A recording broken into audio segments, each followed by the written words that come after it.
Welcome back to the Marian Flaxman Network Podcast. On today's episode, my conversation with musician, educator, and type 1 diabetic, Dave Cavalier. After my first episode, Dave reached out to say that if I ever wanted to do an episode on diabetes and all of the healthcare and nutrition implications around it, he'd be more than happy to join me in conversation. Today, we did just that.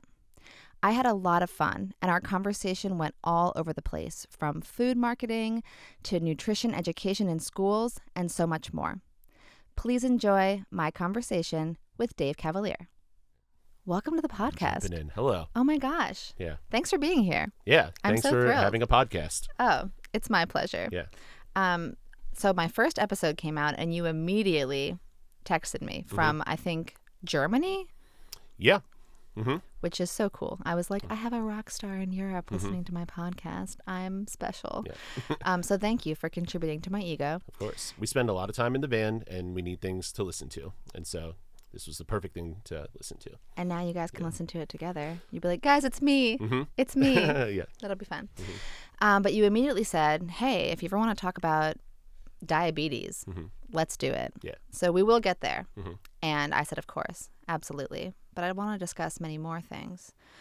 First and foremost, let's start off with how we know each other, because I feel like it's actually, at least in my eyes, a funny story. This is such a good, because I was actually thinking this on the way over here, because I told some people, I was like, I'm going on my friend Marian's podcast, and for whatever reason, this question keeps coming up. How do you know her? Like, where did you guys meet? And I was like, I don't actually know. I was like, I know it has to do with Resball, a festival that my band used to throw like in college, Ithaca, and that's kind of it. I know that there is like an Ithaca connection and a College Park connection, but Yes. I don't actually remember where we met. So it's pre-Resball, but it is the Res, and it's Vasudeva. Okay. Yeah. Nice. But like, I honestly, so basically, if I hadn't been making questionable choices in my young life, we would not be friends. So thank you, questionable choice. Yes. 20-year-old Young Marian. Yes. She was cute. I decided when I had like a 1.5-year-old that I had never done any kind of like traditional young person thing, like go to a college bar and see music. And so I went to College Park, and I went to this bar to see music. And I think the Res was playing. Nice. And I think even like Vasudeva and the Res maybe shared a bill one night. Like, It's very possible. It could have been at Santa Fe. yeah, it was like this very crowded. So I don't remember the name, but it was like this very crowded room, lots of college girls. It was like in the very like college-y part. So Vasudeva used to play at a bar that's like closer towards IKEA, but this bar was deep in the college district-y area. And there was like a parking lot out back where people would like hang out and talk. And there was this guy, James, who was older, and he had a kid, and Aurora and I hung out with them. I don't remember like the impetus for my first going to this place, but I know that I went there to meet this guy, James, I think, but I ended up meeting this guy, Jay. Yeah. And he was close friends with Mark. Yes. We know Jay. And I totally fell in love with Jay. I like had this like, I just fell in love with him. I don't know what it was. Shout out to Jay. Shout out Jay. We're Yeah, still he's a good friendly. But I was like, I had a moment there where I was like, I think I love this person. And so then I came to a few shows in a row because he was there, Right. and I was just checking it out. And then he introduced me to the band, which feels so cool.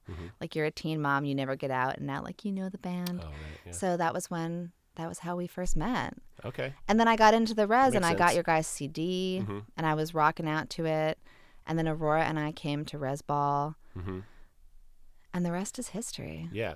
And then I guess you go to Ithaca. I moved Right. to Ithaca. And Harris, the singer in my band, his girlfriend at the time, is also going to Ithaca. Exactly. Laura We were both Wetzel. at Cornell. Right. Yeah, Right.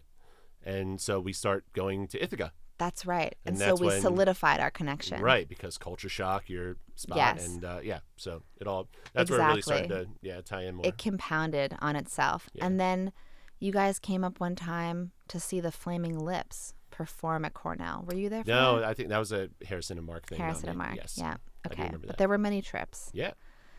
And then here we are. Mm-hmm. And then I moved back down to this area. Yeah. And then you were up there, Yeah. nearby-ish. Yes. And shout out to you for having a kombucha cocktail bar before anybody else even thought that that would be a possibility. Yes. But kombucha was like very, I don't know, not mainstream at all. It was just like this thing that everybody thought tasted like vinegar. And turns out it's delicious with alcohol. Yes. Yeah. I do pride myself on both drinking vinegar and also being ahead of the trends. Yeah.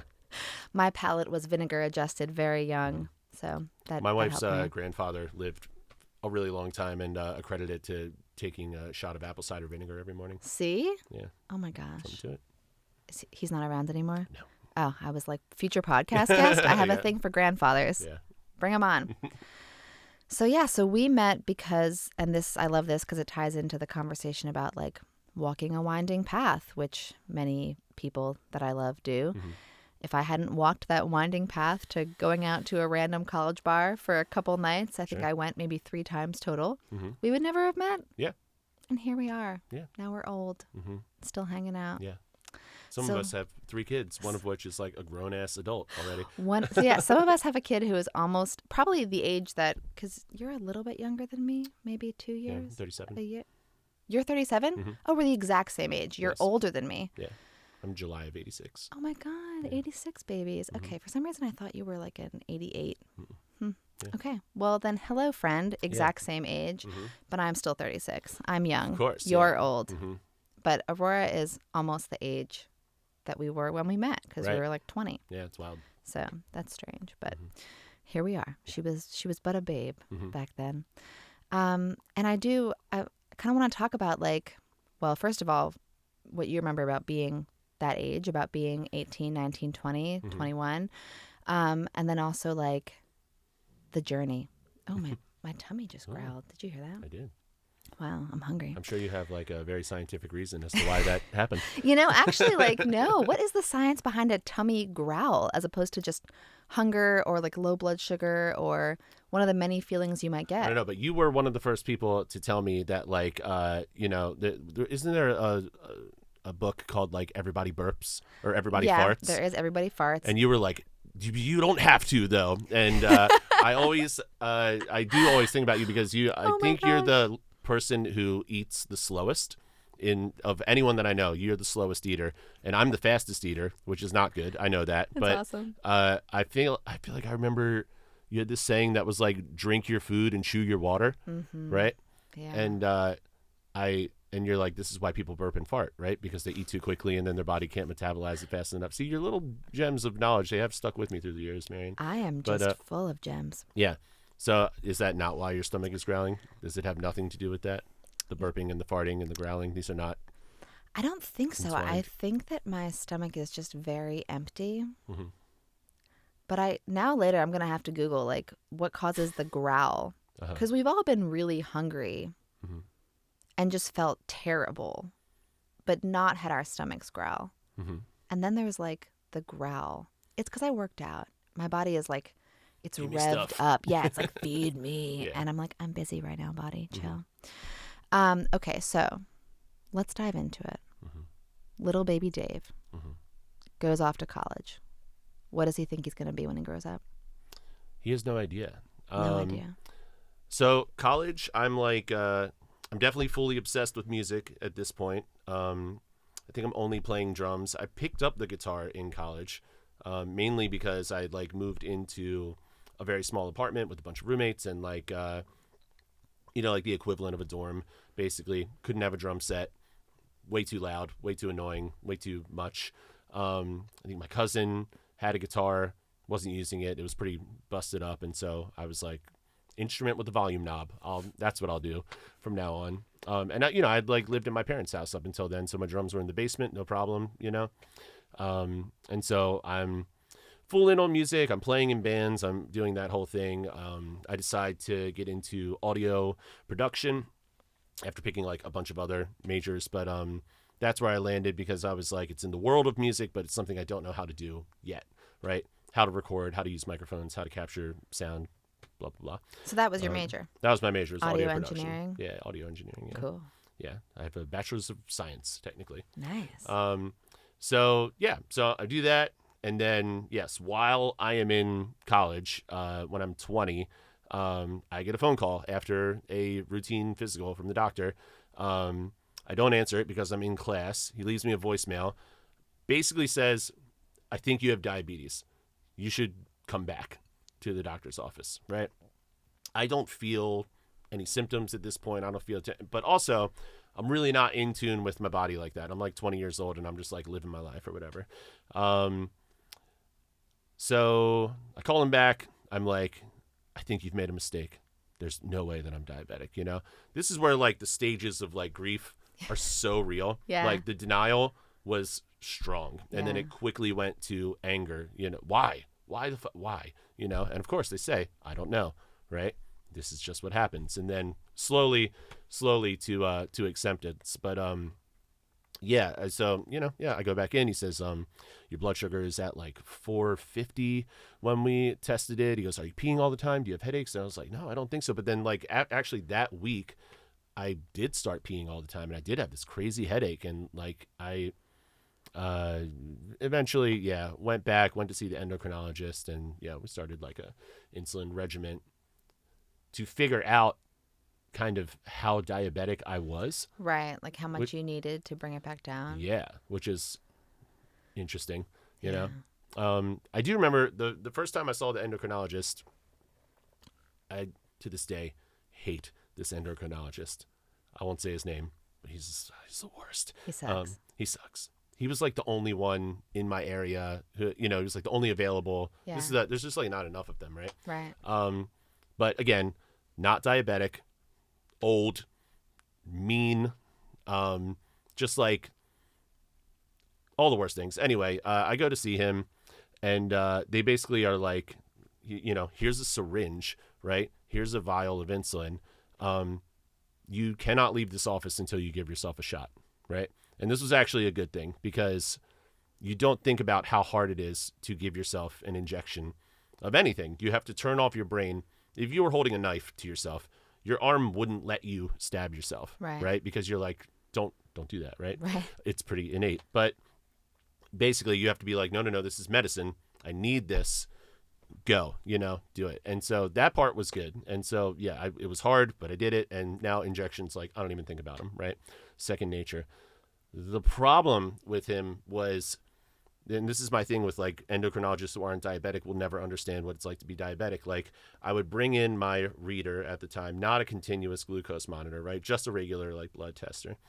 And, you know, I test 3 to 5 times a day, maybe. He's like, you got to test more. You got to test more. Like this isn't enough, like, you know, and your numbers are high. And I'm like, okay. And the more I go back, he's just like shaming me. Every time, you know, it's just like these numbers are so high, like you're going to like, you know, you're on like a path right now. And the more you deviate, like the harder it's going to be to get back to it. Like you have to test more. You have to do this. You have to do it. And, you know, it might have been sound advice, but I just remember the delivery was so, you know, for like this old man talking to like a 20-year-old being like, you need to make lifestyle changes. And I'm like, well, what does that mean? You know? He's like, change everything about your life. And I'm like, okay, great. Let's just do that. Burn the whole thing down. Yeah. And so, that was my like first experience with an endocrinologist, like an old, mean man, to the point where like I didn't want to test my blood sugar because I was scared that the number would be too high. And then I would have to show it to him. And then he would be like, your numbers are too high, you know? To then I go to another endocrinologist who is diabetic. And she's immediately just like, well, yeah, like, of course your numbers are high. You're diabetic. Like, doesn't that make sense? You know, like, just keep bringing me data and we'll make a plan for how we can, you know, best treat you because you are different than the next 5 diabetics that I'm going to see today. And I was just like, hallelujah. Where have you been my whole life? You know, night and day. Wow. So, and that was your second endocrinologist? Second one, yeah. Wow. So you've really just seen the complete opposite, both sides of the spectrum in terms of the worst of the worst, does not get it, very old-fashioned, shame frame. Yeah, maybe if I just yell at him enough, he'll do better. Right. Without offering any kind of actual treatment. Right. Aside from give yourself insulin when your numbers are high. Right. And then on the other hand, this woman who herself is diabetic. Yeah. Young, young, Yeah. gets it, understands that you're an individual, and that, yeah, like you're still in the part of getting diagnosed where you're figuring out how to treat it. Yeah. That's really interesting. Yeah. Just feeling like I want to test my blood sugar and know my numbers and know my data and not be scared of it being high, because that's wrong and shameful and right, exactly. Yeah. Just like it never works. So, I mean, tell me as a parent, right? Negative reinforcement versus positive reinforcement. Well, like I was just thinking that, like, of course, and it's really hard as a parent because, not to sympathize with this old endocrinologist because he sounds terrible. Yeah. But yeah, when your kid does something wrong or bad or dangerous, it's hard not to want to yell and scream at them and shame them. But you have to find a way to communicate that doesn't drive it underground. Yeah. Because the worst thing you can do is shame a behavior that they can't help but repeat, because then they will keep repeating it and they will know that every time they do, they are unacceptable to you. And all you've done there is build a wedge between you and your child, a wedge that has a big sign on it which says you are unloved and unlovable. Yeah. And you've not actually done anything to alter their behavior. So just the opposite of what you might possibly want to get from that. Right. It reminds me a lot of my experience being a young kid who was overweight and obese. And I would go to the doctor who was, not overweight and just not my age and not a woman and all that fun stuff. And he would just say to me like, well, you should lose some weight, eat healthier, move more. What does that mean? I mean, first of all, I'm like 10. Yeah. And second of all, Google wasn't really a thing. So even today, you might have the option to go home and look up, like, what does it mean to eat healthier? And even that's a nightmare. Like, please don't Google that because it'll just send you down a spiral. Answers, you'll just want to like beat your head into a wall. But that wasn't even an option for me. So you're telling a child who doesn't do the grocery shopping or the cooking, just, consumes what feels good and whatever. You're just saying to me, like, you're unacceptable, you're bad, you're making bad choices, but I can't really tell you what they are or exactly how you should change them. And it not only made me feel like rejected, but it made me not want to go to the doctor, and it made me not want to lose weight because I was kind of like, fuck you. Like, I'd be more pleased to piss you off by doing whatever I want than try to follow whatever BS non-advice you just gave me. Definitely. So it kind of sounds like this guy's method may have even exacerbated your diabetes because he's like, you're like, I don't want to please you. Totally. Yeah.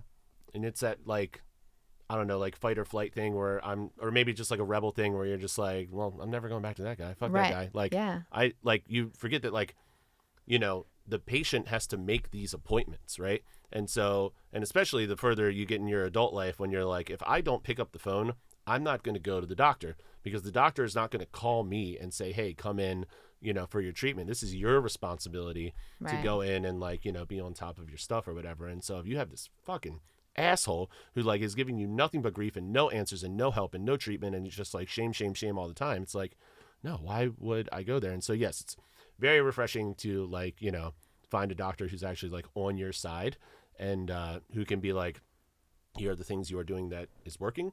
Here are the things where we can find improvements. Like, let's make a plan that's best for you, because, like, you should go to the doctor. You should talk to a nutritionist. You should, talk to your endocrinologist and ask a million questions. And, when you feel like you're getting rushed out of there because they do have literally hundreds of patients, you have to be the one to advocate for yourself and slow them down and be like, wait, like, what about this? What about that? And not just like, essentially, like, accept whatever treatment plan they give to you right off the bat. You go, well, what if we change this, that, and that?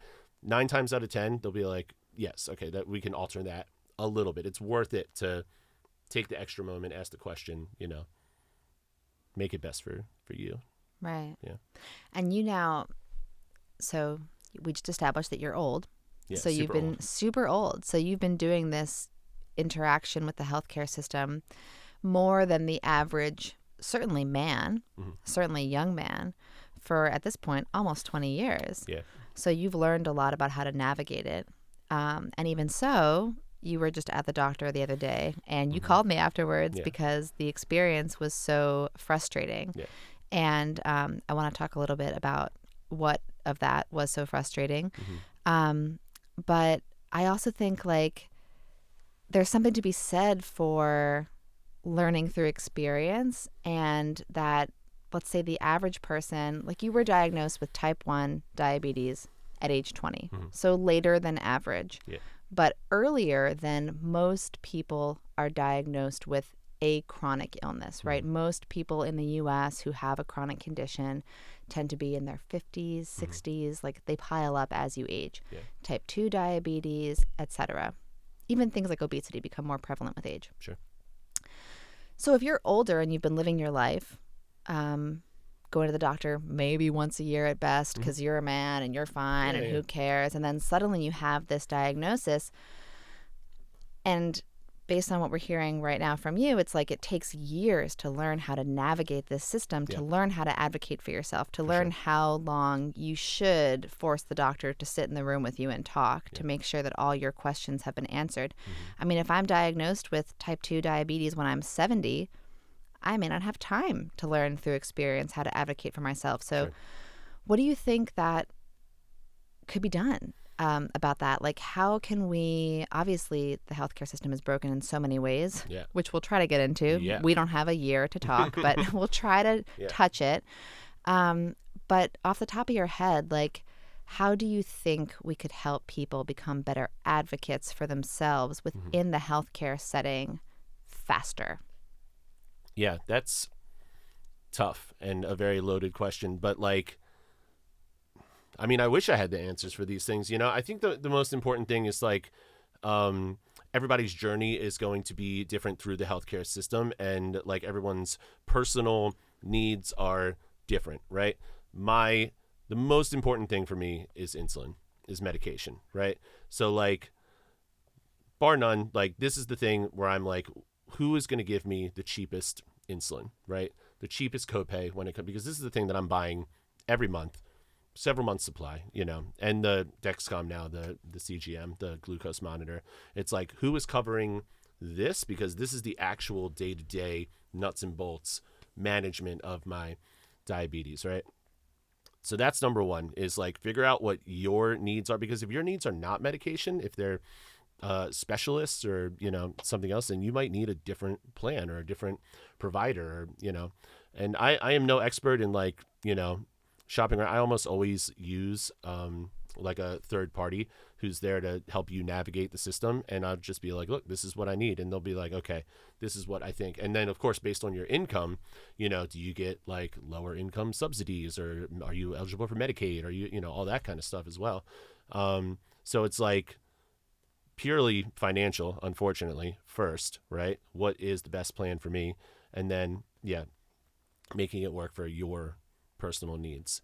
Then once you're in the room with a doctor or an endocrinologist or whatever specialist you're going to, I think the most important thing is to essentially like come correct and like be as knowledgeable as you possibly can before you walk in the room, and then you know the right questions to ask, you know, as opposed to being like, it's okay if like you really don't know anything about like, you know, your ailment, whatever it is that you're going through, but you do need to like slowly learn and educate yourself as much as you can, so that you can make a better educated plan for how to manage whatever it is that you're dealing with.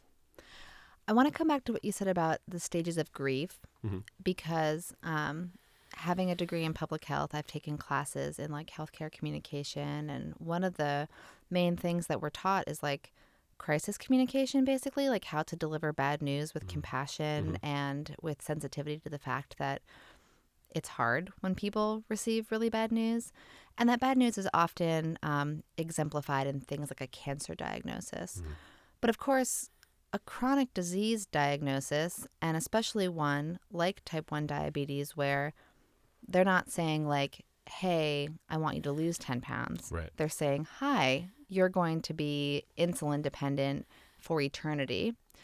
Pretty big news to receive when you're 20 or whatever age you are when you get that. It strikes me that the way that you were told is just a quick phone call from the doctor, as opposed to like a communication managed plan where they went, oh, and I get it. Maybe he was worried about you. Right, You have right. a This blood is sugar urgent, of call me back. 400. He's Yeah, like, yeah. hi, are Yeah. you in the streets passed out? Mm-hmm. But it's weird to me that there wouldn't be a stronger focus on delivering a diagnosis like that in a Mm-hmm. compassionate way and leaving a lot of space Yeah. for the grieving and for the questions that come up and for the processing of it. Mm-hmm. And I wonder if that is common when a diagnosis of a chronic illness is delivered. I mean, I think when Aurora was diagnosed with food allergies, I was just like sent the results of her blood test. I Yeah. don't even think anyone called me necessarily. Mm-hmm. Or if they did, they just said like, hey, don't eat nuts Right. or you'll die. Yeah. But yeah, how come?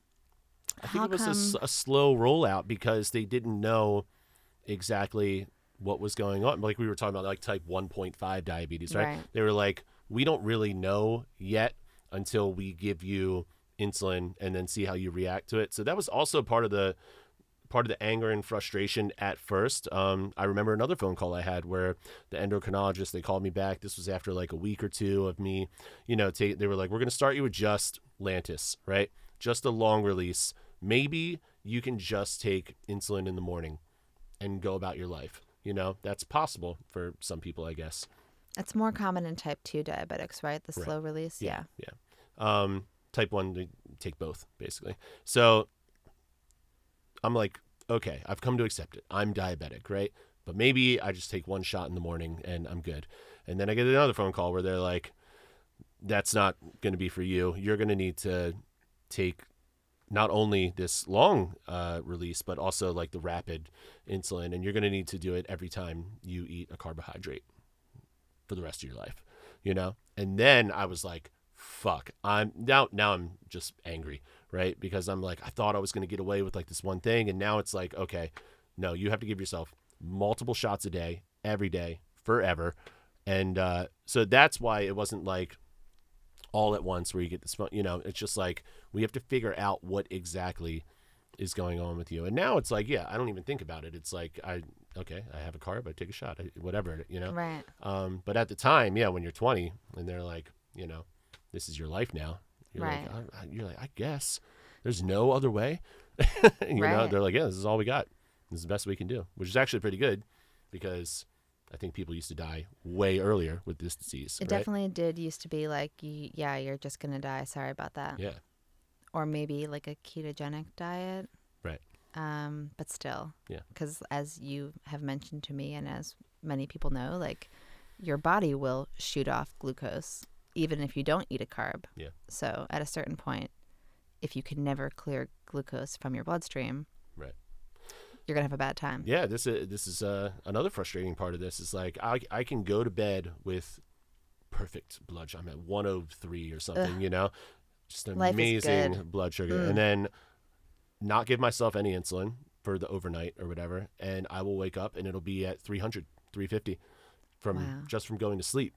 This is just from the natural, like we said, like cortisol and glucose levels like rising Right. overnight. I don't know what, you can explain it to me better than I can probably, but like essentially your body thinks that you're in a fasting state, right? And it just starts releasing things, Right. and your glucose level rises, and then you're super high in the morning. So this is where I take like the long release overnight to make sure that doesn't happen. Got it. Yeah. Very interesting. But yeah, if I'm perfect at night and I go to sleep, it will not be like that in the morning. Huh. Yeah.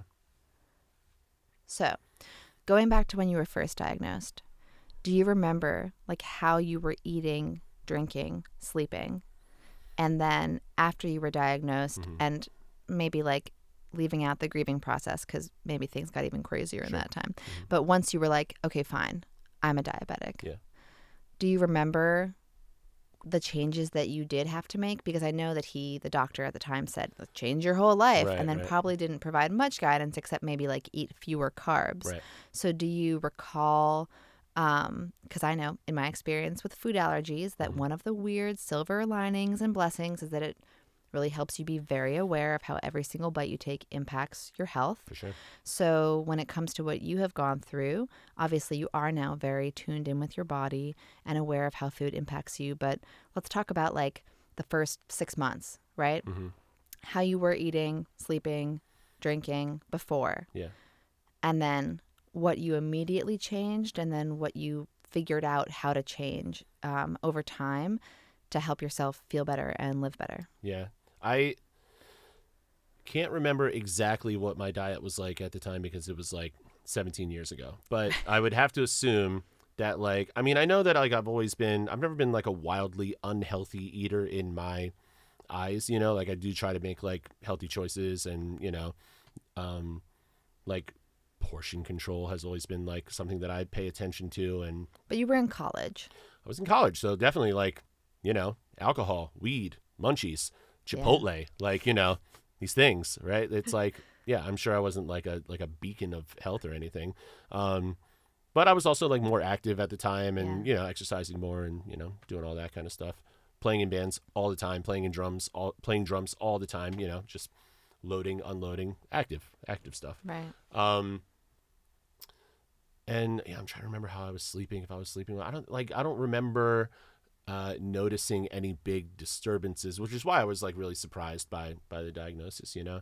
But then afterwards, yeah, I did get hyper focused on, like, okay, when I go here, what is there for me, right? And so when I go to Chipotle, what do I do? When I go to a 7-Eleven, what do I do? When I go to like a nice restaurant, what do I do? When I go to the grocery store, you know, that's what became my whole like focus. I was like, what is here for me, and what is definitely not here for me? Like, what's on the list of like, do not touch these items kind of thing. And that's been the thing that is kind of constantly changing. I kind of hover on, I don't know, I try to keep it consistent, but like, you know, I'm forever curious about how whatever food is going to affect my body on whatever day, which is something that we've talked about before. An apple today is not an apple tomorrow, right? It's going to do different things to my body. But Actually, that's been the journey. What's here for me? Say that again, because I think that that's so important and so overlooked, not just in the diabetes space, but in the food as medicine space, and in the people eating food space. Yeah. An apple today will not affect me the same way as an apple tomorrow. Yeah. Depending on how you've slept, what you've consumed otherwise. Have you exercised? Are you going to exercise later? Yeah. Are you super stressed out? You know, are you chewing it? Are you swallowing it too quickly? Yep. All of these factors, there really is. I shy away from this term that's often on the internet, which is like, there's no such thing as a bad food, because I really think there is, especially the foods that aren't foods. Right. Those are bad. Yeah. But I think that there is no such thing as an always good food. And when it comes to real foods, even in the case of someone with, you know, blood sugar that needs to be managed, a food might impact you totally differently 2 different days. Yeah. Yeah, this is why making plans with endocrinologists who are not diabetic can be really frustrating, because they'll be like, okay, when you have this amount of carbs, take this amount of insulin. And I'm like, there is more to it than that. You know, where is my glucose level at this time? Is it going up? Is it going down? Is it on a straight line? Are we at 150 or 200 or 80? You know, like, because if I'm really low and I eat an apple, I might not want to give myself insulin. I might want to wait to see exactly, you know, where it tapers off. I feel like endocrinologists in particular, but probably all doctors, they want it to be an exact science, right? This diabetes, and particularly the chasing of like the glucose level. And like, it's just not. Like, so many diabetics are like chasing it, basically. I've heard it referred to that, but basically, I mean, really with the Dexcom, right? Like, it gives you your number, and then you can see if it's going up, or if it's going down, or if it's like plummeting, or, you know, what direction it's going. And so you give yourself insulin to correct it. You're at 200. Okay, now we're going down. Oh no, we gave ourselves a little bit too much. And now I drink some juice to correct that. Now we're going back up. I drank a little too much juice. Insulin, bring it back down. This is all day, every day for like a lot of diabetics, right? It has to be like your hobby, like chasing this thing and taking care of it. And the ideal scenario is that you are super structured and everything is exactly the same every day. You give yourself the same amount of insulin, you eat the same food, you know exactly what's going to happen. And it's just not like that. Nobody lives like that, right? For the most part. ideal, but like no one's really living like that. Right. So there's a lot of chasing going on in this insulin versus continuous glucose monitor world. Right. And now that you have a CGM, which you've had for how long? A couple of years. Nice. Yeah. Cool. Yeah. Still though, like 15 years. Way too late. Just raw dogging it. Yeah. And then suddenly this awesome thing comes. Yeah. So now that you have one and you have more up to the minute details Yeah. on how blood sugar changes, can you give me an example of something besides insulin that you notice will drop your blood sugar? Alcohol overnight in particular, and exercise and alcohol will lower the blood sugar. That's kind of it. Yeah. Yeah. That's really interesting. Everything else brings it up. Yeah. What do you think about non-diabetics wearing a CGM? Do you think it's cool? Do you think it's appropriative? Do you think it's useful? It must be useful. If only to find out that you are hypoglycemic. So many people are like, I'm hangry. It's like, you need juice. Yeah. Like I'm telling you, like I'll be like, anyways, like I'm feeling hangry right now. I'll run off the list of hypoglycemic symptoms. Does your stomach hurt real bad? Do you have tunnel vision? Are you shaky in the hands? Are you feeling really anxious? Are you irritable? Yes. Drink literally a glass of juice and you're going to feel a million times better in like 5 minutes. Yes. Even if it's only for like a month, you know, wear one of these things and see like what your body is doing. Maybe you're pre-diabetic, right? Maybe you're like on your way to type 2. Right. And you need to like roll it back before like the symptoms start to get like really serious. And you can do it like before it gets bad, literally by just like diet and exercise and supplements or something, right? Yeah. Are you aware of the overlap in women between insulin control, PCOS, and type 2 diabetes? So they're all connected. So PCOS is like an insulin sensitive disease. Okay. But it's a polycystic ovarian syndrome, and it often corresponds to elevated testosterone in the female body, and all kinds of frustrating symptoms like difficulties with periods and also like infertility or like having a very hard time getting pregnant, and also multiple cysts on the ovaries, hence the name. But it tends to go along with lack of insulin control and lack of insulin sensitivity. And often people with PCOS will end up with full-blown type 2 diabetes because of this sort of like cascade that's going back and forth between their immune system and their endocrine system. So it's just interesting how like things can overlap like that, and how like, I think because you just said like maybe you're pre-diabetic, I think for a lot of women who are diagnosed with difficult periods, let's say, right? Like, let's say I'm a 16-year-old girl, I have heavy periods, and I go to the gynecologist. They're just going to give me birth control. They're just going to say, oh, heavy periods, take this birth control pill. They're not going to bother to suggest that I wear a CGM for 2 months to see if maybe there's a correlation between my blood sugar levels and my symptoms, and if possibly there's some sort of broader cascade going on where really my body's trying to send me a signal that I should be worried about this, but instead we just turn it off. So hopefully, I mean, that didn't happen to you because you're not a lady, but I do think it's interesting how our system is very much geared towards not seeking more information. Right. And sometimes, again, this is my own lens, having a food allergy child and my own health issues over the years, sometimes a diagnosis can be a blessing in that it unlocks our own interest in our own bodies. Yeah. And it forces us to look inward and to start studying the data of ourselves, because until that diagnosis, the healthcare system, I mean, I used to go to the doctor when I was 18 and I was, a healthy weight, and they'd do the normal blood and it would say my cholesterol was fine and my blood pressure was fine and my whatever other profiles were fine. And I was like, I feel terrible. Like, I'm 18 years old. I feel exhausted. My joints hurt. I can't run on a treadmill because the pain that I feel in my knees is so bad. I have skin rashes.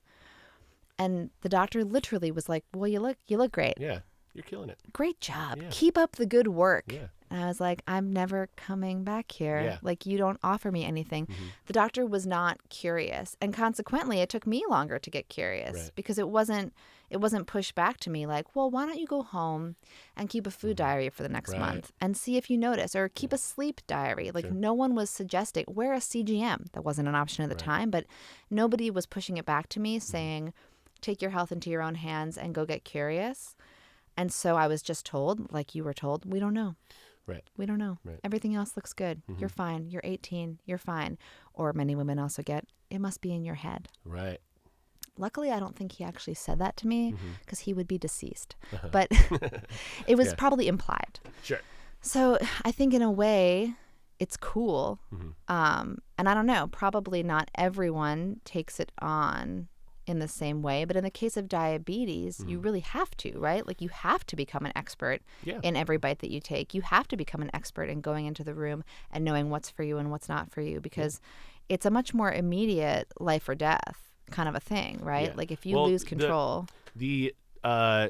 The things that could go bad are scarier, right? Right. Going blind, losing limbs, Right. nerve damage, right? Yeah. These are things that really nobody wants, Yeah. right? It's not like, oh, you might, I don't know, you'll walk with a hunch later in life or something. No, Yeah. it's like you're going to lose your foot, Right. you know? You're going to lose your sight. It's like, this is Exactly. like serious shit that, like, you need to, you know, if you want to have any chance of continuing, like, whatever, you know, like, I'm a drummer, right? I want to be able to do that forever, you Yeah. know, like all the things that I do, all the teaching and bartending and, you know, all this stuff that I do. Feeding your cat. Yeah. How would he live if you had that hunch? Guess what? My cat's diabetic. Is he really? Yeah.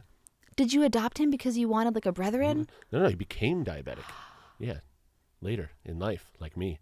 I will try not to spiral out into this topic, but tell me think it's- more about your diabetic cat. I think it's fascinating that animals share our diseases, period. Cancer, Yes. diabetes, whatever. Of course. Um, We are animals too. well, of course. But Jasper and I now share insulin. He uses my insulin, which is great because You we like don't have to wipe buy the any. needle off. And This is actually a really funny thing because Jasper He- wears a pump, actually. he should. He likes it. He would be better off. Yeah. I went to the vet. The vet was like, "Yeah, he's diabetic. You got to give him insulin." We were like, "God, it's so annoying." But I was like, "Whatever. I'm like an insulin expert. I can give him shots, no problem, right?" And so I was like, "Is it cool if he uses this is the kind of insulin that I use? Is that okay?" Yeah. And they were like, "I don't know. We like to use Lantus." And I was like, "Well, I used to use Lantus. This is basically the same thing." And they were like, "I don't know. You got to ask your doctor." And I was like, okay. I asked my doctor, and they were like, we don't know anything about cats. Why are you here? And so nobody really had an answer, and so I just started giving him my insulin, and, you know, it worked. He's fine. Do you test his blood sugar? You have to drop him off at the vet, like, however often you want to do it, however often you want to spend like $150 basically. And he gets like a curbs test is what it's called. And they just kind of test him all day long. And then you pick him up at night, and then they're like, okay, this is what it did today. And then Is he a type 1 diabetic? I guess technically Yeah. I do. I mean, I give him shots every time he eats. Yeah. Yeah. Oh my God. Yeah. Give him a That shot is- every time. You are ready for parenthood, my friend. That is, you are prepared. Yeah. You have been hazed by this cat. Mhm. He's like, but do you really love me? Now, I wonder if when Jasper goes to the vet, they sit him down and they're like, it's too high, Jasper. I think he just attacks them viciously immediately. He He's claws like, why am I them. here? Claw, claw, You claw. should have tried that. Yeah, I should have. I probably did verbally. Is She's it like, is there like a weird life hack where you could buy like pet insurance for Jasper, and the pet insurance is cheaper than human insurance, and It's the worth pet looking into. insurance would buy like the fancy insulin, and then you could just like, share? It's honestly worth looking into, yeah. I mean, hashtag life hack, right? Yeah, that's probably good. This is mind blowing. Mm-hmm. I'm also shocked that there isn't like a subcategory or at least like a different label that's differently upcharged maybe for cat insulin. I'm Yeah. shocked that they aren't like, It was literally Lantus. They were like, Wow. we want him to take Lantus, which is like, that's like the one. the one. Yeah. Yeah. He's a little diabetic. Your Dude. little diabetic boo boo. Mhm. My gosh. And how old is he? It's like 16. Wow. Yeah. And when was he diagnosed? Like this year, basically. Maybe last year. Wow. Okay. So he was really diagnosed in old age. Yeah, I mean, yeah. you were basically a child compared to his Yeah, age yeah. of diagnosis. Yeah. Oh, Jasper. Yeah. That's sweet. And see, imagine you would be much less equipped to help him out Mm-hmm. if you didn't know. Yeah. If you had to learn. Mm-hmm. Like, how does the average cat owner? Lauren, my wife, she just like did a ton of like online research and just started asking the vet a million questions and just like learned how cats are diabetic and if it's different than, she was basically like, yeah, my husband's diabetic. So like, I am like somewhat familiar with this, but yeah, that's what you just do research, ask questions, Wow. figure it out. That's awesome. Yeah. So drifting into a mildly political topic, Mm-hmm. and then I know you and I want to touch on healthcare around the world. So many things. So many things. You know what? Block off my calendar for the next 5 days. Mm-hmm. But let's start with quick question. Mm-hmm. So you are, as far as I know it, self-employed and have been off and on for many years. Kind of. Yeah. Okay. Yeah, kind of. I mean, I do work for like, self-employed, like I'm like a music teacher, Okay. right? For a while I was 1099 as a music teacher, private Right. lessons, right? Right. Whatever. Mhm. I'm now W-2'd as Okay. so I guess that's not technically self-employed anymore, Okay. right? I'm a bar manager and I am a courier and I am a, working musician, right? So Overall title, I am and I'm not. hustler. Yeah. Doing a bunch of stuff Yeah. to try to pay the bills and stay creative at the Yeah. same time, basically. So But to drive down to the root of this question, yeah. you get your insurance on the open market. Yes, I have Kaiser Permanente. Sweet. Yeah. So here's my question and why it's a little political. Uh-huh. So you were diagnosed with diabetes Yeah. when you were 20. Mm-hmm. Still So my in- parents' insurance. Right. Yeah. And then it was around the same time that the Affordable Care Act was passed, or it was passed within the time that you have been diabetic. The Affordable Care Act has been passed. This is when Obama was like, you can stay on your parents' insurance until you were 26. Exactly. Which is exactly what I did. Yeah. Exactly. Mhm. And then also part of the Affordable Care Act is that you cannot be barred from getting insurance on the market due to Yep. a chronic illness. Which happened to me a lot. I would call them and be like, can I have insurance, please? And they would be like, no. Are you diabetic? Yes. No, we're not currently offering insurance to people with diabetes at this time. Really? Happened a lot. Wow. Yeah. But no, yeah, that changed with Obama. Yeah. Yeah. So this is why my question is like sort of inherently political, because healthcare is politicized in our country because we like it like that. Super political. And we don't like to make it something that everyone can afford. So I'm curious, like, if you just think about it for a minute, if it weren't for the Affordable Care Act, as imperfect as it is, because let's just put it out there, it's not a perfect policy. Yeah. What would your life be like in terms of being able to access healthcare or being able to be a creative, being able to have the hustle, you know, like what would it look like? It would be impossible. I would have, if it was like it was before, there would be no other way than for me to get a 9-to-5 job, most likely working for the government or something with like spectacular benefits where health insurance is part of it and included, because like to pay out of pocket for the things that you need to be a diabetic is impossible. So it would not be possible for me to be like a working musician and to have these like several part-time jobs that all come together to like pay my bills. I would need one full-time job. That's the thing that I do, and play music here and there when I can, basically. Yeah. Yeah. So, acknowledging that the Affordable Care Act is imperfect, Mhm. it does grant us currently in this country the ability to purchase insurance on the free market to a certain extent, however free it may or may not be. And also, it allows people with chronic illnesses to have that freedom. Right. And I think that if you look at American values, which overlap a lot with entrepreneurship or entrepreneurial values, and the idea that every person should have the chance to take what they care about and make it into their dream and their job, I think that that's important, that it's really valuable. I mean, when you were talking about how if the ACA didn't exist, you'd have to have a government job. Yeah. I was picturing all the unfilled government jobs and thinking, you know, what we need is like a dystopian society in which all the chronically ill people are chained to working for the government. Course, yeah. It's the only way to fill those desks. But I think that's not very American. And I think that although the narrative that you hear often in, you know, in the news or whatever, maybe in the right-wing media is like, oh, the ACA is not American because we're all about freedom and it's Oh, like right. it's too much government control or whatever.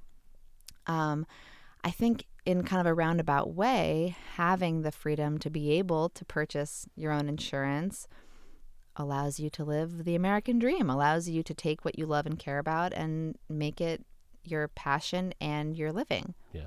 Which is cool. No one is less free than a poor person. Like, when you are impoverished, you do not have freedom. You are completely bound to making money and surviving within capitalism. And so if you're bare necessity, right, just stay alive, right? And that includes healthcare. Like, this becomes your entire life goal. How do I do it? How do I get the medications that I need? How do I see the doctor that I need to see?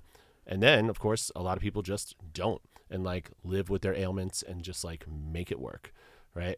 Like, we have to compare it to other countries. We have to look at what other people are doing and recognize once and for all that like our system is fucked and doesn't make any sense. Like, I have spent a lot of time in Germany, Austria, Switzerland, Sweden, France, Italy, and the number one thing in particular with Germans that I hear when I ask them about this, and I'm like, are you happy with your healthcare system and government in general? Like, I'm always just like trying to pick their brains, right? And they're like, look, here's the thing. We are taxed a lot. It's like half, right? But if you look at like the amount of money that comes out of your paycheck that goes to, like in America, I'm saying, right? Healthcare, childcare, higher education, public transportation, anything, right? It is definitely half, if not way more than half, right? What happens when you break your leg? What happens when you call an ambulance? It's $5,000, right? For an ambulance to come get you and take you to a hospital. It makes no sense. They're perfectly happy with it over there. Of course, they have problems. It's not like a perfect society or whatever, but they're like, we understand the value of our dollar and we are in it together. There is a sense of camaraderie. We're all chipping into this thing so that when people need help, they can like actually get it. It's something that we don't do here at all. Yeah. I think, and this is both rooted in my personal bias because these are topics that I care about very deeply and I think about their overlap all the time. But I do think that in addition to a sense of camaraderie, a sense of shared responsibility, cultural differences of identity in those countries, I think also their food is better. Yeah. And I don't have the numbers in front of me right now, so I can't make any kind of claims about rates of chronic illness. But I think that in the U.S., because we have such poor quality food, you know, not that it's necessarily dangerous, like it's not poor quality, like it's full of parasites necessarily, right? But it's often devoid of nutrients, it's heavily processed, it's packaged, it's obesogenic, it's all these wonderful things, high glycemic, low nutrient density. So when you have a food system like that is heavily subsidized by the government, we could change that. That's a bigger topic. That ends up raising healthcare costs. And I think that we know that. And I think that we know that right now, the situation that we're in with the free market of food is incompatible with a centralized healthcare system because we're not able to afford the level of chronic illness that we make more affordable by subsidizing heavily processed foods. So it's a little bit of like a you can't get there from here situation because like you kind of just said, we have to admit that we're fucked up. We really have to have one of these like big picture come to Jesus moments that if we want to fix healthcare, we have to fix food. If we want to fix food, we have to fix agriculture and politics, education, all of the above. I mean, I can definitely tell you that, and again, me search, not research, right? Whatever. Being there for a month on tour in Europe, I was giving myself the same amount of insulin that I would normally give myself for similar foods, right? A sandwich, a croissant, whatever. Coffee with maybe some cream or milk or whatever. And I'm going low all the time, below 100 all the time. And I'm like, what is going on here? And this is part of the thing with like wearing the CGM and being super in tune with my body, the feel of going low, the feel of going high, being able to look at it and get like up to the second data of just being like, okay, where is my number now? And I'm telling you, like the food is different Like, it affected my body differently. And I've only done a couple tours with the CGM, like international tours. And now I can like really honestly say, like, I use less insulin in Europe. Wow. It's crazy. Yeah. That is crazy. Yeah. It just must be less processed, less high fructose corn syrup, less, Right. whatever. And down to like, literally, like, Coca-Cola has less sugar in it in Germany. Gatorade has less sugar in it in Germany. Like, the same things, the same brand even. Like, it just has less. Like, I'm looking at nutrition labels all the time, right? And so, yeah, I can tell you, like, a noticeable amount. It's different. Right. Yeah. It especially interests me for two reasons. First of all, because you're saying, I'm still drinking a Coke. I'm still having a croissant. It's not as if, oh, when I'm home, I grab a soda and a bag of Doritos. And when I'm in Europe, I eat fancy salads and stuff. So it's just that I'm eating better or more nutritious foods. You're literally saying, I'm comparing, in theory, comparable foods, and I'm needing less insulin. Yeah. So that interests me, number one. Yeah. Number two, you're not. So oftentimes people will say, oh, I feel so much better when I'm in Europe. And it's like, yes, bitch, you were on vacation. Yeah. Right? Like, right. Did you feel better when you were laying about with no stress? Shocking. But that's not what you're saying. Yeah. You're not on vacation. You're No. working harder. Yeah. Like, you're on the road. You're in a different time zone. You're crammed in a van. You're Yeah. playing every single night. You're gigging harder than you would at home. Like, there is more stress on you, not less. You're away from your loved ones, right? You're managing your marriage at a distance. Like, the stress load is higher. Yeah. So you're saying, even with more stress, less sleep, Yeah. all the endocrine challenges that the average person would take on when switching time zones and communicating at home and their light schedule being changed, still, you're having a better glycemic response to the foods. Yes. And the one thing that I will say in favor of touring as a diabetic, like the one way in which it is easier is, and this is any tour, not just an international one, is that you are highly structured, right? So my week now is all over the place, right? I work a 9 to 5 one day, 3 to 11 the other day, I bartend one night, it's kind of everywhere. Like, the touring schedule is like, you wake up, you drive, you load in, you sound check, you play your show, you go to bed, you wake up, you drive over. It's Groundhog Day, right? And so this sets you up to really, like, if you're diabetic, like, you can really lock in Dial like your it in. insulin schedule or like your meal plan or whatever. You're also very often eating like all the same foods on tour, I find. So that's interesting because I have a professor, my former advisor, who made a point in class one day, which I was very resistant to because I have that, rebel personality. She was like, the body's goal is always to maintain homeostasis. And it's easier for the body to maintain homeostasis when you keep it on a schedule. So if you work out the same time every day and time your meals around the same time, the body will over time find it much easier to maintain control in a variety of ways. To which I was like, well, fuck that. Like, I'm going to work out all over the place. Yeah. Keep it crazy, like never let the body know what's coming. Because I enjoy a good challenge. But I wonder, although I definitely think that the food, there is a difference in the foods. But people say that they're not as hungover when they drink beer in Germany, because there are like these German beer laws that, like, I don't know. You can't add like preservatives and stuff. Yeah, exactly. Yeah. So like, and I mean, I believe it. It's real. It is. I have a friend who's living in Spain right now, and we exchanged messages this morning. And I was like, you're glowing. And she is. And she's young and she's cute, so she's always glowing to some extent. But she really looked good.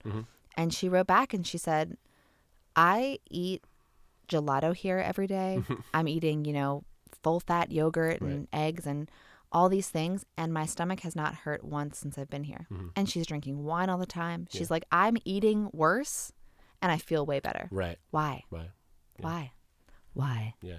Why? Because you're eating food. Because it's real food. Yeah, it's not like, food.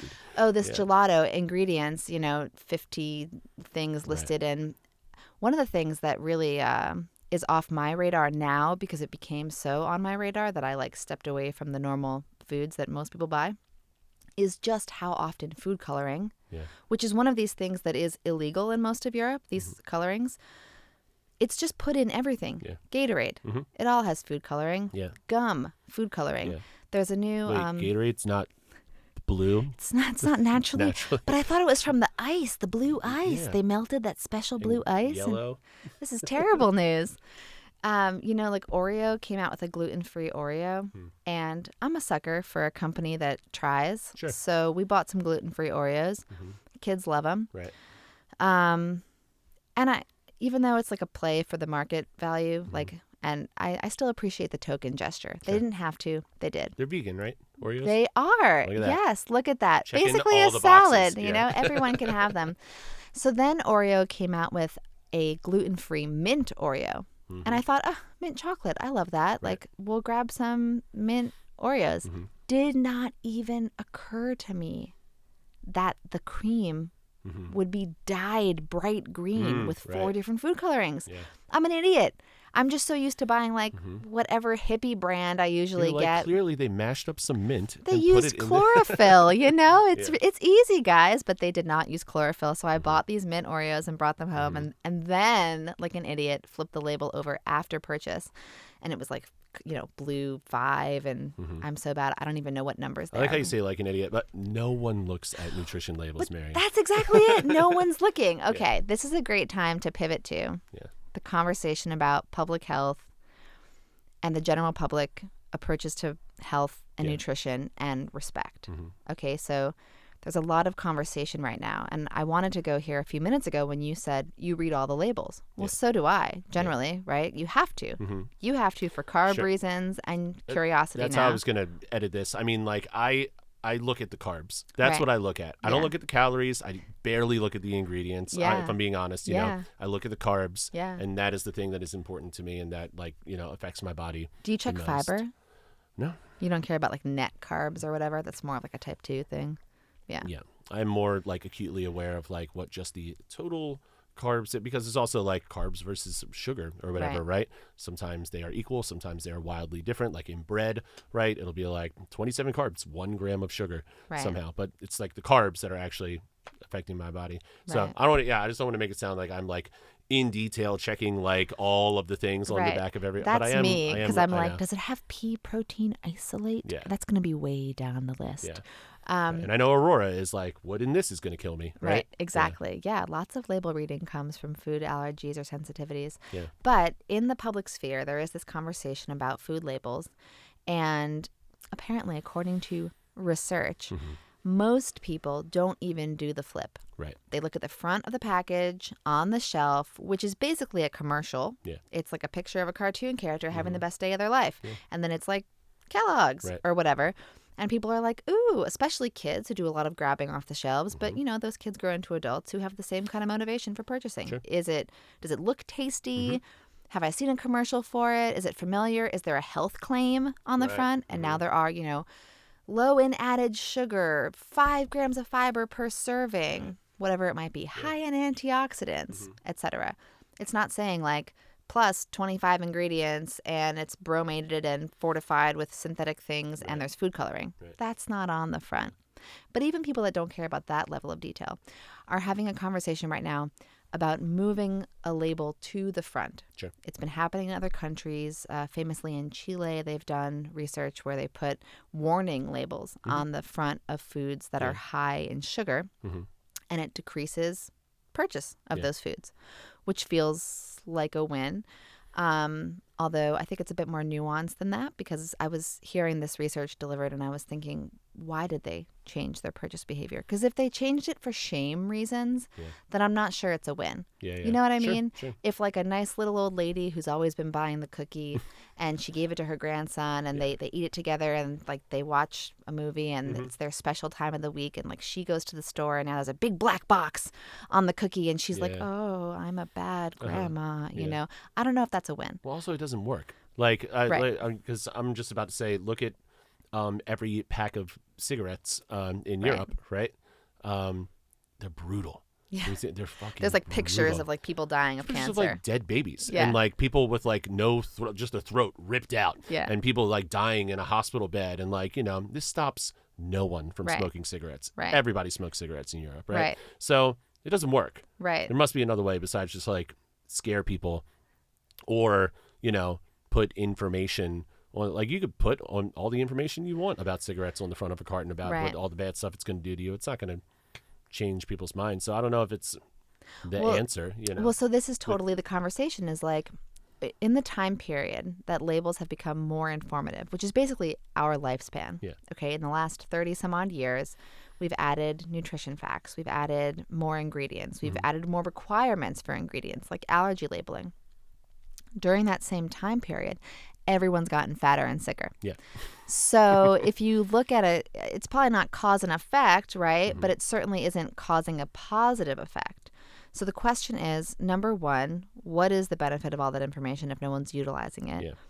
Number two, would a thing on the front change purchasing behavior over time? Because again, even this study in Chile where they're showing a benefit, it's a pretty short time frame.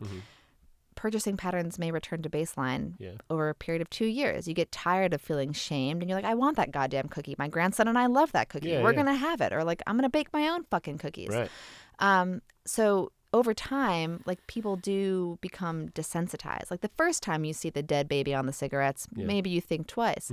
But the 100th time you see it, maybe you're like, well, it's not my baby. Right. Light them up. Right. So I wonder, like, first of all, if having a warning label on the front of a package would maybe temporarily change purchasing habits, but over time, not. And also, processed food companies are good. They're slick. So if they know that their package is going to get a warning label at the 10 gram of sugar per serving line, they'll probably figure out how to reformulate using artificial sweeteners and some mix of artificial and real sweeteners. And then we're just going deeper into the world of food chemistry and processed foods. And so is that really a net win? Right. And so this is where like regulation comes in, right? And being like, these are the things that you're literally not allowed to do, right? And then this is where other people will come in and be like, well, that's anti-American. You can't tell them what to put in and not put in their food. And it's like, Right. Come on, guys. Well, now I have to go into two big questions that I think about a lot.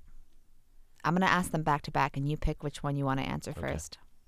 The first question is about both the public health system and the government, maybe in general, and the medical establishment. And that question is it possible to heal someone that you don't respect? The other question, again, choose your own adventure, is that narrative that you just shared around, well, you can't impact the food system that much because that's anti-American, because people deserve freedom to choose. Is there such a thing as choice in an environment which is as saturated with marketing messages as our environment is? Like, does choice exist in America? Does free will exist? Is there such thing as a selfless act? I mean, this Let is me a deeper ask question. God. Yeah. Hello? Are you out there? Yeah. That's a much more difficult one to answer, I think. The first one, can you treat someone or can you heal someone? Is it possible to really heal someone if you don't respect them? If where you start is not from a place of respect? If your desire is to truly heal them, maybe. But if your desire is to turn them into someone that you respect, then no. Ooh, unpack that for me. I think my first endocrinologist might be a good example of this, right? I don't think he respected me. I think he saw a 20-year-old new diabetic. He's probably seen a lot of diabetics in his life, and he's probably formed a bias. Right. Most people fail at this. Most people don't take it seriously. Most people, unless I yell at them and, really like berate them, then maybe they'll start to take it seriously, right? His first thing is like, let me turn him into like a respectable young man who takes things seriously, right? Not like, this is this person. He's his own person, and I'm here to treat this person. And that's a very different thing than trying to form somebody into like your idea of a respectable human. Yeah, that's so true. I'm trying to think about how that applies across the healthcare system in general. Let's look at obesity, right? If you're a doctor and you think it's just dumb to be obese because obviously it's not good for you. Right, just eat better. Just a stupid choice. Like, eat better and exercise. Just move more, eat less, right? My favorite Yeah. The most precise advice. Move more, eat less. Yeah. Thank you, doctor. Mm-hmm. Did you learn that in medical school? Right. Yeah. How much did you pay for that? Yeah. How much am I paying for this? Exactly. America. But yeah, like I think that what you're saying is so true, is like the first thing on that doctor's mind is maybe I want to fix this person in my own eyes. Yeah. As opposed to starting from what that person's goals are and where that person is struggling to meet their own expectations and meet their own goals. I mean, I think there are plenty of people who, just again, to use obesity as an easy example, who are maybe comfortable with that. Sure. But then there are plenty who aren't and do want to lose weight. And it's hard. And just being told to move more and eat less doesn't work. Right. So having a doctor look at you and basically go, you know, you're not really acceptable to me right now, but you would be if you changed in this way that I think you should. And then maybe we could start having more of a relationship. I mean, nobody would tolerate that in a romantic partnership, but of course many do. But we wouldn't call it a good partnership. Right, we wouldn't call it a healthy friendship or relationship if it was like, first you have to become respectable in my eyes, and then we can actually come together. Yeah. So that's interesting. So even though my question about marketing is, you know, like the question of life on earth, like what is the meaning and, you know, is it predetermined? Just to like zoom it in a little bit, I think that from a policy perspective, if we want to have a quote unquote free market where people are allowed to make their choices, then we have to enforce information. Because if you study economic theory, people can't make choices unless they're informed. It's one of the reasons that the healthcare market is so challenging, because healthcare is considered so complicated, so complex, that the average consumer can never be adequately informed to make those choices. It's why there are many arguments for controlling the healthcare market in a variety of ways, because it's not seen as a market that could be strictly consumer-based. Because if someone says you have cancer and then they just drop you in a grocery store and the shelves are full of cancer drugs, like probably you're never going to know enough to choose which drug. So that's a great example of like, that's not a perfect market for just a free system, right? But in theory, the story that we're told is that the food market is different. The food market is all about just choice and pleasure and enjoyment. And like, if my favorite foods are Doritos, Cheetos, and Fritos, which I like to say because they rhyme, then like, that's my beautiful choice that I'm making. Sure.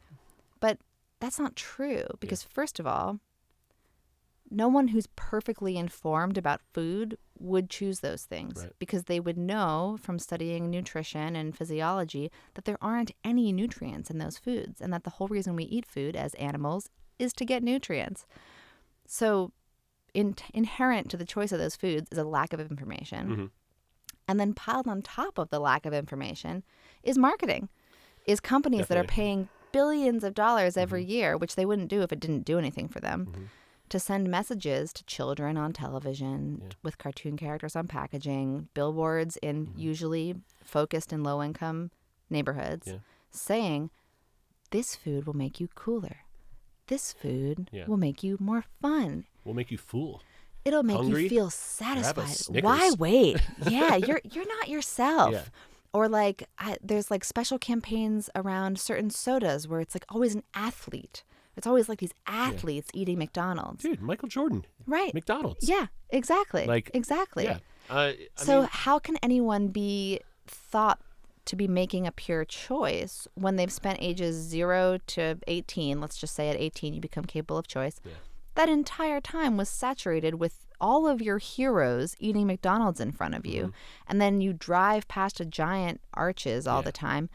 Is that choice? Well, it's not a priority for a lot of people. Like when you are struggling to survive, hustling, not even just like low income people, but like obviously like especially if you're low income and you live in a food desert and like all there is for you is like convenience stores and 7-Elevens and bodegas and stuff, then like like you don't have like the best nutrition even available to you for you to make a choice, right?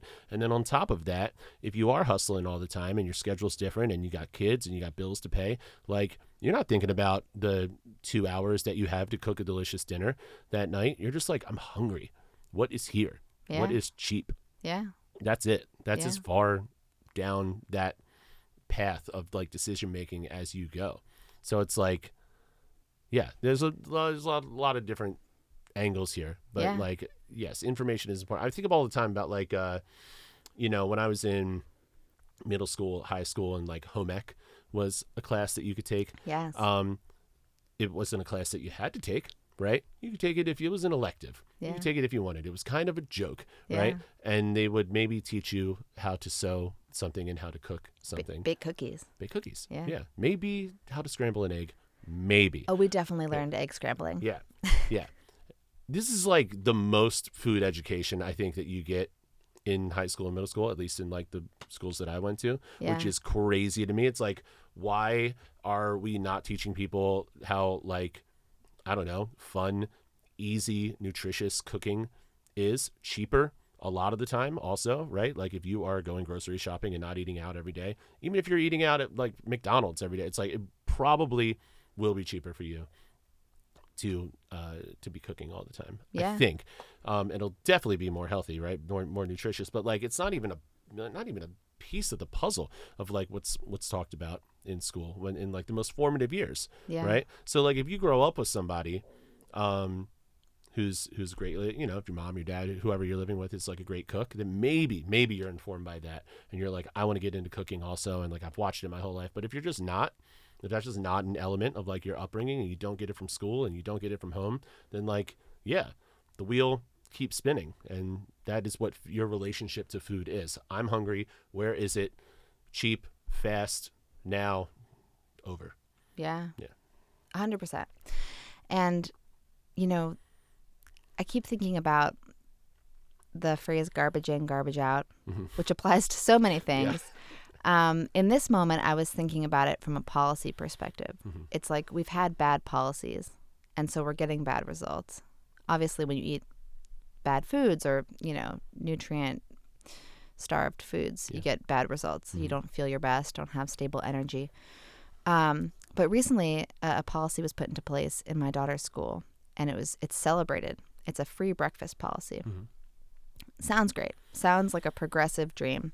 Her school was selected to be a pilot program for universal free breakfast, so you no longer have to opt in or apply like to prove that you're low income enough. Everyone gets free breakfast, and you don't have to go to the cafeteria to get it. They come and they deliver it to the classroom. Cool. So that does sound cool, right? And I got this email that was like, great news, yay, what a win for our school and our kids. And and then I went online and I read the menu. And I had to sit my child down. And if you were a little child with diabetes, your mom would have to sit you down and say, honey, you can never eat the free breakfast. Every single day that you go to school from now until the end of the year, you have to say no thank you and sit there while everyone around you eats a cinnamon bun. I wanted to guess.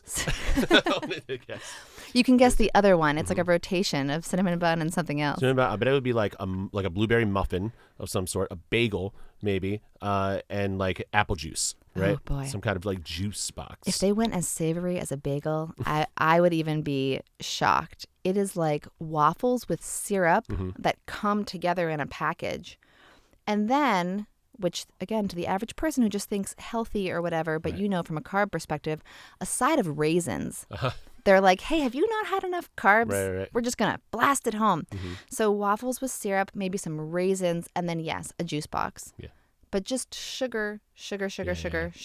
So if your parents care about if your parents have the time to read the menu, which God knows, most don't. Right. And I only do because it's literally what I do, Yeah. right? It's the thing that I care about most. But if you have a chronic illness, if your kid is diabetic, if your kid has allergies, which is more and more kids, so it's not really a perfect solution, right? Because now we've just othered a bunch of kids. We've made a bunch of kids have to opt out every day publicly. Right. And I get that before a bunch of other kids were othered. They had to opt in publicly. They had to say, hey, I'm the kid who couldn't afford breakfast, Yeah, you know? yeah, right. So it's not perfect either way. Yeah. But maybe there could be a perfect solution, like first period every day is a cook and eat your own breakfast class in which you choose from a variety of healthful, maybe locally grown ingredients. And once a month, a farmer comes in and talks about it. And once a month, a chef comes in and talks about it. I'm not saying I wrote the plan, although I might. Yeah. But I don't love celebrating theoretical steps forward that are actually steps backward. Yeah. And there's a lot sure. of that going on in the policy space. Yeah. Like, look how good we did. Look at us giving sugar to a bunch of kids every morning. Yeah. You know, I would love to see the data over time on, like, let's say test scores. That's like the only metric we have in the schools. Sure. But what about nutrition education in schools? What about if when you were 20 and you were diagnosed with diabetes, if you had had 14 years of education that included nutrition education, would you have been better prepared? Yeah, possibly, right? Who's to say? Who's to say? Yeah. It's hard to know. I mean, yeah, I know more about it now than I ever did before, that's for sure. Or ever hope to. Yeah, super entwined. I mean, yeah, like education is only a good thing. It's only, it can only help, I would think. Right? And to start placing a value system early on that, like, food is important and it affects you, and it's not just this thing that you have to get out of the way, because you're hungry and you're busy and I forgot to eat lunch today, and you're eating really quickly and everything. But like, you build it into your value system and to your everyday life, it's like maybe the most important thing. This is why I called you after my last doctor's appointment when I was so frustrated. I was just like, I just have to rant about this real quick. But like, went to see my new endocrinologist. The other one left. She absorbed all of her patients, so I'm sure she has hundreds of patients now. And it's my first meeting with her, and she just goes, so are you on a diabetic-friendly diet? And I was like, yeah, I think so. I hope. Yeah, and she goes, okay. Move on. That's the only question about food. I was there for like an hour. That was literally the only thing she asked me about food. And then everything else is, we're going to put you on a sliding scale, your carb to insulin ratio and blah, blah, blah. But like, no question about like what time is the first thing that you eat every day? When do you eat? What do you eat?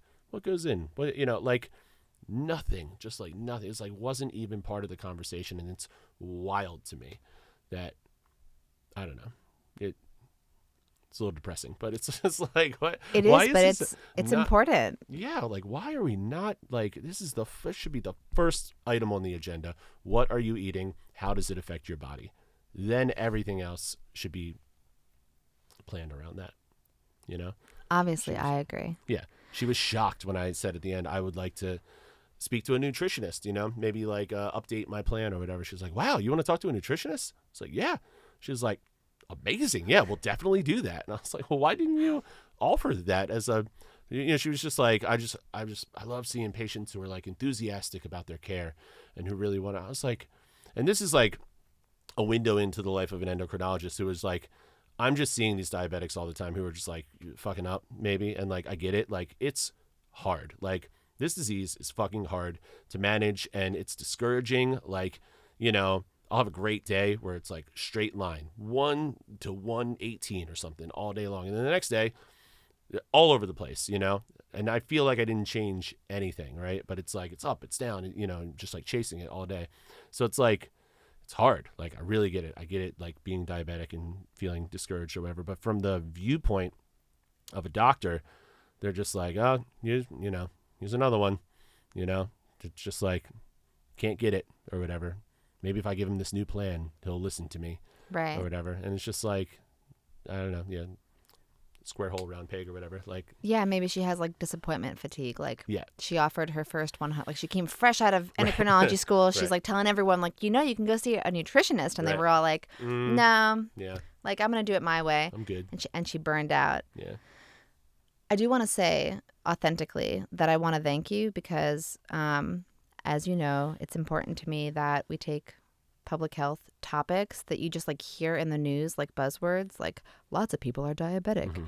And then we never hear from diabetics. Yeah. Like we just hear news stories about diabetes, about how like the cost of care. Like you hear about obviously insulin, huge topic in the news. And maybe once in a while somebody actually interviewed a diabetic on camera, but very, very rare to actually hear the narrative, the first person story of what that's like. So thank you for being willing to talk about it, because I know that, again, even though I study public health and think about it all the time, I have no idea what it's like to be a diabetic, but I was feeling a lot of kinship with you especially when you said, I don't know why this makes me feel emotional, but when you said every room that I go into, I have to wonder what's for me and what's not for me. I just really relate to that from a food perspective and also just like a person perspective, you know? Yeah. I'm like, yeah, I get that. Yeah. I mean, I can't speak for every diabetic, but I bet a lot of us share this where like I definitely kept it a secret for like a long time. There's still definitely people who are going to watch this and be like, I didn't know he was diabetic. You know, people say that to me all the time. Part of it is like when you watch somebody inject themselves with a syringe, like I do it pretty I got no shame. Like I'll just be in public, like in the middle of a park and just like jab, because I'm like, yeah, this is what I do every day. Deal with it. It's not heroin, I promise. Yeah. And it is funny to watch me like before a gig, like right before I go on stage, and I'm just like giving myself this thing, and people are like, what? You know? Gotta get that monkey off your back. Yeah. Gotta itch. Gotta scratch it. And so, yeah, there's a stigma with injections and needles and, you know, this whole thing that maybe people just like, I just don't want someone to watch me giving myself an injection. And like, I totally get that. And then the other part is just like the total miseducation around diabetes, the assumptions that people make, you know. Most people, I would guess, don't really know that there's a difference between type 1 and type 2, right? They just hear diabetic. He probably ate too much ice cream and now he has diabetes, and then he definitely shouldn't eat ice cream anymore. And so if someone sees you and they know you're diabetic and you're eating something that's not like a piece of chicken, right? They're like, should you be eating that? And it's like, that's a question that I'm just like, I have no patience. Like, I don't want to, like, I'm happy to like educate some people if they have some actual questions, but like I don't need like the judgment and the shame and the everything else. Like if I'm eating a sandwich or something, you know, or if I'm eating literally anything with a carb in it, which is everything, right? So I think a lot of diabetics like play it close to the chest for that reason, where they're just like, I don't feel like having this conversation every day. I don't feel like I don't want people's judgmental eyes on me. There's like diabetics that I know, like friends of mine, who I just like, I see the CGM on their arm now and I'm like, oh, like I had no idea. Let's talk about it, you know? And it's always refreshing to like have an actual conversation with like other type 1 diabetics. It's just, it's wild. The one thing that I wish people would understand is that like for a type 1 diabetic, an apple is the same as like a bowl of ice cream. It essentially, I know it's not, but you know what I'm saying. Like it affects our glucose. It could even be worse. I mean, ice cream has fat, so it might even slow entry of the sugar into the bloodstream. The apple is just going to smack you right over the head with it. Yeah, exactly. Like this thing that is supposed to be the beacon of health versus this thing that is supposed to be the opposite of that or whatever. They do the same thing to our body. They raise our glucose level. So it's not a matter of like, just don't eat sweets. It's a matter of like literally everything with a carb is going to raise my glucose. So no matter if it's an apple, a piece of bread, a carrot, or a piece of cake, right? I'm giving myself insulin. Like I have to give myself insulin no matter what it is. So if you are looking at diabetics with judgmental eyes, I would advise you to just consider that literally anything with a carb is going to make it go up. And that's the thing that we're chasing every day, is like, just what's this going to do today? What's this carrot going to do to me? What's this sandwich going to do to me? What's this wheat bread versus rye bread versus sourdough versus whatever going to do to me? You know, it's just a constant, like, that's the real journey of it. It's just like, am I ever really going to know exactly how it's going to react? Right. You know? And I will circle back and say that's the one place where I do give credit to the sort of internet influencer language of there is no such thing as a bad food. What's true about that is that from a glycemic load perspective, from a carbohydrate perspective, if you eat a carb, even if it's a quote unquote certified organic, whatever, healthy carb, an apple and an orange, heaven forbid, that's going to spike your blood sugar and operate as a sugar in the body. And so if you would rather eat a bowl of ice cream or a candy bar, and you're willing to not have the apple in exchange from a carbohydrate perspective, okay, make that trade-off, right? Like you're missing out on some vitamin C. Right. Maybe don't do it every day. Right. But it's important to know, like, yes, even healthy foods will negatively impact blood sugar. Right. Even if they have great nutrients in them, they can still be challenging for anyone, and then especially for someone who can't make their own insulin. Yeah. Obviously. Yeah. Okay, so you were once a college student, and then you became a man. Mazel tov. And, now you've walked this long and winding path. Not that long, but here we are in our 30s, and you're hustling, and you're doing many things. So what's next? What are you up to? And what are you looking ahead to in the next, 3, 5, 10 years? What's on the plan? Yeah, I wish I was better at answering this question, because me and my wife talk about this all the time. Adult things, buy a house, have Smoke a family. a pipe. Yeah, smoke an old corncob pipe.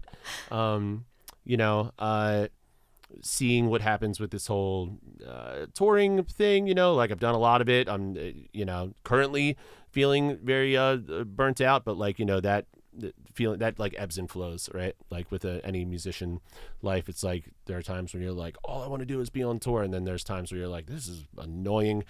It's cool to be home. Home is really cool. Stable income is really cool. I'm in the middle of like this kind of transitional moment with my job, with like the bar managing thing. So there's like exciting things on the horizon for that. Probably going to keep teaching for the foreseeable future because I enjoy teaching drums and music. And music's always going to be an element of my life in one way or the other. I do love it, and I'm fully obsessed with it. It's just a lot. It's like, we'll see. Do you feel like music helped you get through the grief of your diagnosis? I don't know. I think I wasn't really like writing songs at that time. Maybe if I was more in like songwriter mode, where I was like, I know how to pick up a guitar and like write lyrics Take and my pain. emote or whatever. But I was really just playing drums nonstop at the time. Yeah. And it wasn't really like maybe not like, I don't know. I wasn't aware of it if it was. I wasn't like, I'm going to process this feeling of being angry about diabetes. Drum solo, like it wasn't that. But of course it always helps. I mean, music, like when I don't play music for like, I don't know, 3, 5, 7 days, like I feel my body vibrating in a different way. And like, I didn't like process that stress or anxiety or, I think people will often tell me that I kind of have like a chill demeanor or whatever. And I'm like, yeah, I beat the shit out of drums like often, like really, really often, and it's like, yeah, it's helpful. I also play drums with great grace and do not always hit them very hard, but I'm just saying very delicate sometimes. He's capable of playing delicately, folks. So don't worry. You can hire him for quiet gigs, indoor events as well. Exactly. Yeah. I've got all the quiet cymbals. I mean, it definitely like, it helps. Like, it definitely helps. You got to find your thing. I think also, like, your nervous system gets adjusted to it. You're probably, like, hooked on it. I am. Like, if you didn't play drums for a week. Yeah. That'd be too long. I think most musicians are 100% hooked. I was thinking today about, like, hobbies and how musicians tend to not have them. And I think there's something really funny about that. I don't know what it is, like, where the disconnect is. It's possible that it's like musicians are like, well, a hobby is just a time where I could be practicing, Like, why would I have a hobby? And then there's the other thing of like, you don't want to be like bad at something new, right? You don't want to like learn, like, why do I want to learn how to sew or something? Like, I'd rather just be playing drums or whatever. I just think it's a funny thing. Musicians tend to not have hobbies. And then one day you're naked playing drums and you're like, I wish I could sew. Yeah. Oh, fuck. Yeah. Damn it. Damn it. Well, I have good news for you. And then I think I have to wrap it up because otherwise I would literally keep you here all day. Yeah, and I would miss Rosh Hashanah dinner. You have a party to attend. Yeah. But my good news for you is this. I interviewed my 98-year-old grandpa a few weeks ago. And he told me, because I asked him some question about, when you were young and what you expected from your life versus how it turned out, like what are the differences? And he was like, I never looked ahead. Like he never had a plan. He was never making a 5 or 10 year plan. He never knew what the heck was going to come next. He just like followed his heart and his curiosity, and he kept doing that. And he was a great success, and he's 98 and he's smart and he's funny and he's chill. Yeah. So like, I say that because you're like, yeah, I'm not really sure like what comes next. And apparently that's a method that works. Hey, so all right. Well, that's do good not to hear. be afraid. Yeah. You keep chasing that blood sugar and chasing your dreams. Yeah. And like, I guess don't worry about it. That's what my grandpa's advice basically gave to me, was like, I think when you're a kid and you're looking up at your parents' life and that adult's life, it seems as though you're going to hit an age where everything's just going to kind of level out at one point, and things are just like, they just start going like this. And like, the older you get, you realize that it's definitely not like that. There's definitely not, you're like, oh, I'm 35 and things are just like this now. It's like, no, it's constantly all over the place, right? Life, like glucose levels, is highly variable. So must be grab some juice and buckle up. Yeah. Well, I think I'm going to do a CGM experiment. I think you definitely should. I'd be super I'm curious. shocked that I haven't. I love that you told me the other day, you were like, yeah, my blood sugar was really high. It was 120. I was like, that's like an amazing day for us. You were like, I literally hate you. Yeah. But it did. It's like, according to the literature from like the mega health nerds, like that's a high blood sugar. So I think I'm going to do it, and I'm going to let you know how it goes. Yeah. And you inspired me. Well, love it. Thank you. Yeah.